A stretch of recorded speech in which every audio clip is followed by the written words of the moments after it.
Girl math is when he hasn't taken you on a date in months, never says thank you for anything nice you do, has no work ethic, and plays video games 8 hours a day, and yet you still want him to propose. Girl math. Girl math.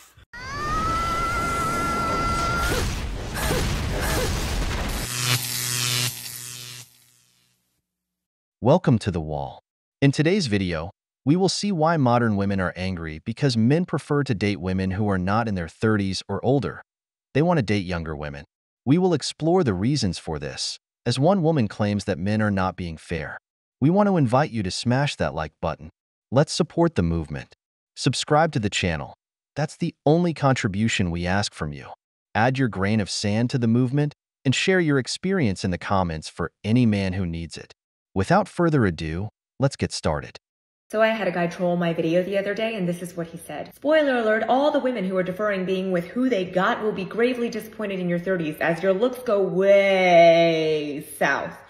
I'm 36 and will never date any women in her 30s, ever. Ignoring the stark grammatical errors aside, let's see if his thesis holds true. Here's a photo of me from 10 years ago at the innocent, pure, desirable age of 22. And here's the photo of me from 20 seconds ago, unfiltered and unedited, looking like the haggard beast that I clearly am at the ripe old age of 32. And while I could expound further on the subject, they say a picture is worth 1,000 words, and I've got 2 of them here, so I'll let the pictures do most of the talking. But here's what I will say. Ladies, a man who was born in this country whose first language is English, who doesn't know how to appropriately pluralize the word woman, probably doesn't know anything about women to begin with. And yet, I prefer you at 22, even if the woman says she looks better at 32, 10 years later. The truth is, she doesn't understand what this man means. This man is not saying that you don't look good in your 30s. He says you've lost all your innocence, you're more tired, and you've had much more experience. At the end of the day, youth is youth. Just ask the women who spend tons of money on medical treatments to look younger. But here's the thing. A young woman is more beautiful, more fertile, and usually more innocent. She doesn't have those traumas left by Chad. She's a woman who can be molded into the man's picture.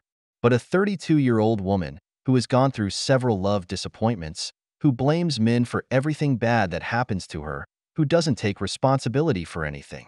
She's the kind of woman you won't be able to lead tomorrow because she's an established woman. A woman like that won't leave her world for a man, even if he has more than her, because she's used to doing whatever she wants. Getting involved with women like that means dealing with many headaches, trying to make things work. That's why women on the wall have such a hard time finding a partner, not because they don't look good, but because no one can tolerate them. That's why the troll is right. The wall doesn't forgive. I don't get it when men say you're gonna grow old alone with cats, as if that's something that's gonna scare us women. Like, I genuinely think the old spinster stereotype is just made up by men who couldn't stand seeing older women unbothered. Like, studies have shown, the happiest women are single and the happiest men are married. The math is not mathing. I think the men are just projecting their biggest fear of being alone for life. Women are not lonely. We have hobbies, we have friends, we have family, and we sure as hell would rather stay single and keep our peace than settle for someone who only brings problems into our lives. That's all. I think there are so many women in this sort of situation who end up single in their 30s who are amazing, and they don't seem to be meeting the right, well, you know, a guy that matches up to their level. But I think there's something to be said about the fact that when you are in your 30s and you have your own success and you've built your own life and you're independent, you don't need someone. So they have to be really, really special for you to want to actually invest your time in them. Brothers, the wall doesn't forgive. You can give yourself all the encouragement you want, talk to yourself in the mirror, and play Rocky training music if you want. But at the end of the day, they're just words, not actions. The fact is you're alone with a cat, at home every weekend. Today you say you have friends who, when they get married, will leave you behind because they have to focus on their family, and you'll be left with your cats. The truth is there are incredible women in their 30s, but as this woman says, they are very independent. You have to be on their level. Women are hypergamous, which means that if a man doesn't have more than they do, he doesn't even exist to them. Many say they want a hardworking man with good values, but the reality is they only want the winner who makes more money than they do. They don't want an average man. They want the one in the top 20%. After their 30s, when they stop dating Chad, they look for the safe man. You know, the beta provider.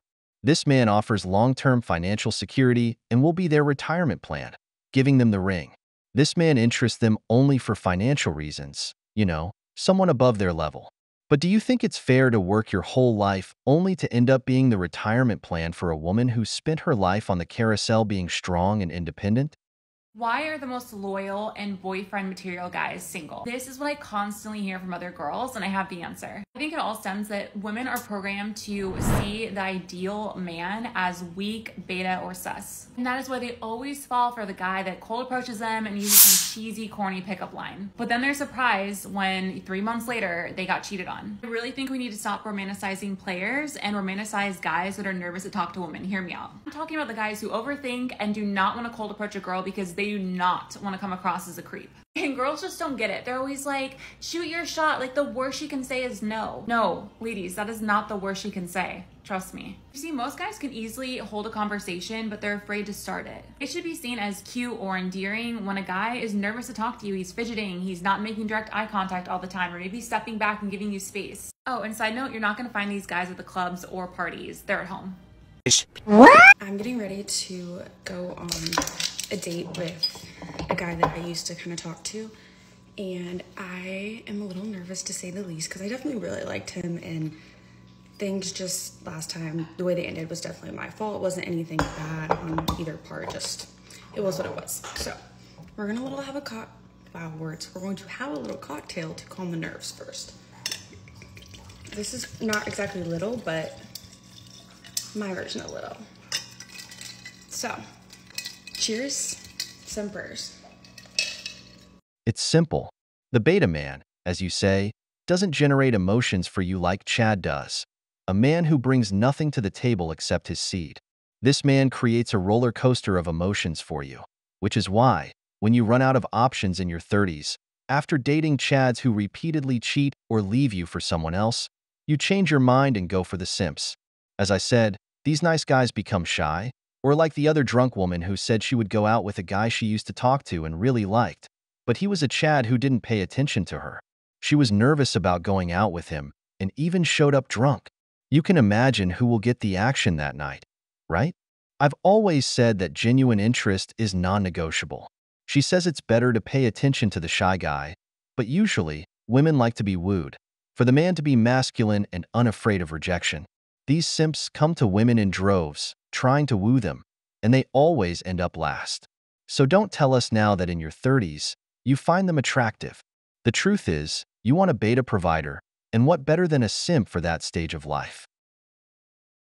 You want to know what modern day dating has done to me? Let me just give you a quick example. There's a guy that's been texting me, and yesterday he didn't text me back much, which for me is totally fine. I genuinely just forget to text people back, and I didn't realize that he hadn't texted me yesterday.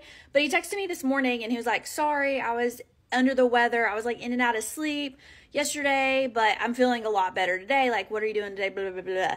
My initial reaction, no, you weren't.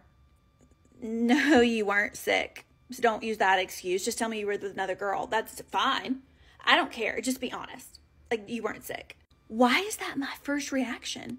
Why is my initial reaction like, no, you weren't. You're lying. Just tell me you were another girl. Why is that my initial reaction? And that, people, is what modern day dating has done to me. I have trust issues out the wazoo. And I don't know what to do about that. And I don't, it's not looking good. Fuck up, you crazy bitch whore! This is why I say it's difficult to establish a relationship once a woman is in her 30s. She comes traumatized from dating Chads. This man seems to talk to her every day, which I don't recommend because you need to learn to give space so they miss you. This man is probably busy, married, or simply has a job. Only a lazy person has time to chat all day. It just shows the woman that he is a man without options. But what did she think? Is he working? No. He's with another woman, cheating on me, already sleeping with someone else. This is why I say women who date or have dated Chads need to go to therapy to fix their brains and not become so toxic. For us men, this brings chaos into our lives. Imagine if she's like this just because you didn't answer a message. What will it be like when you live together and she doesn't see you for several hours? What will happen to your individual spaces? What will happen when you get a message or leave your phone somewhere? She learned all these habits from dating chats. This is why men prefer women without so much baggage. Once they're traumatized, it's hard for them to stop being toxic. If you're single and you know how shitty dating is, listen to this. So about a month ago, I went on a girls' trip to New Orleans with one of my girlfriends, and we met a guy. Friday night, her and I got real drunk, and we went up to this rooftop bar. On the way to the elevator, we ran into this guy who I thought was the elevator guy.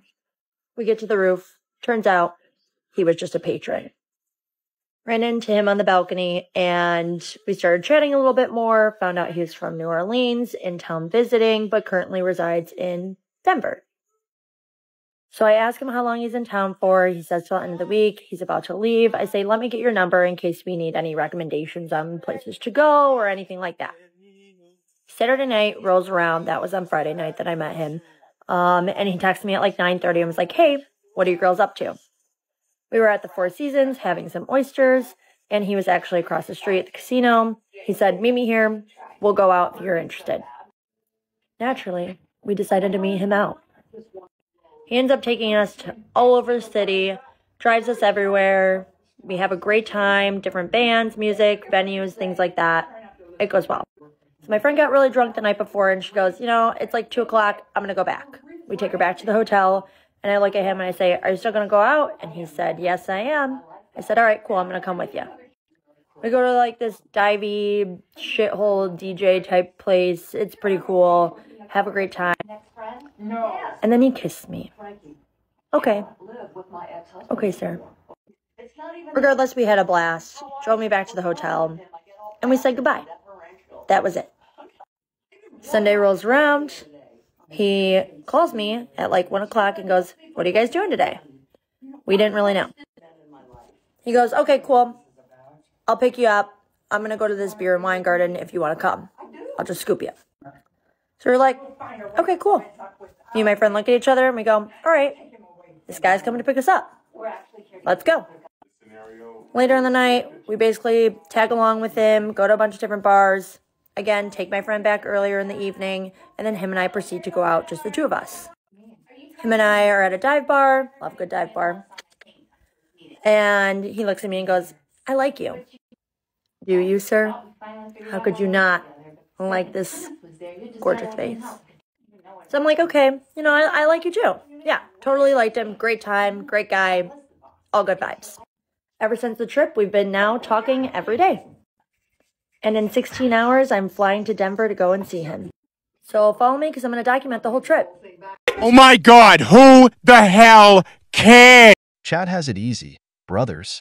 This is why you don't let your woman go on girls' trips. She tells the story one way, but I assure you there's more to it that she didn't mention. Something else happened.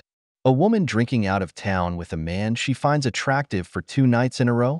Yeah, right, just kisses. And now she's taking a plane to go see him. Being Chad is fun because if you create a roller coaster of emotions for a woman, she will seek you out no matter where you are in the country. That's why it's good to learn to develop game. A woman will do anything for a man who generates emotions and has genuine interest. Do you think the nice guy or the simp would have had the same outcome? She would have discarded him instantly. A woman out with friends, drinking, and having fun will go with a complete stranger if he brings something to the table, whether it's physical appearance or money to have fun. But later, she claims to be a saint who doesn't break a plate when she's with you in her 30s. You know she goes on girls' trips doing everything. That's why you see her complaining afterward, because the wall doesn't forgive.